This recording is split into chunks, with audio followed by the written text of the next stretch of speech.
Ever wondered when the foundation for the thousands of tokens we use in DeFi today was actually laid? The answer lies in the Ethereum Request for Comments, or ERC, specifically ERC-20. Today we are going to find out exactly when this crucial proposal was put forth. The ERC-20 token standard was proposed on November 12, 2015, by Fabian Vogelsteller. We can see this information by looking at the official Ethereum Improvement Proposals repository on GitHub.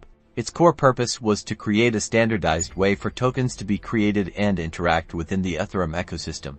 Before ERC-20, creating a token on Ethereum was a free-for-all, where each token had its own unique rules. This made it incredibly difficult for different tokens to interact with each other and made it hard for exchanges to list new tokens. The ERC-20 standard defined a set of functions that all tokens should implement, such as total supply, balance of, transfer, approve, and transfer from. By adhering to these standards, tokens became easily interchangeable and compatible with wallets, exchanges, and other decentralized applications. ERC-20's significance is really undeniable. It has enabled the explosion of decentralized finance by providing a common framework for creating and managing digital assets. It's truly been a cornerstone for innovation on Ethereum.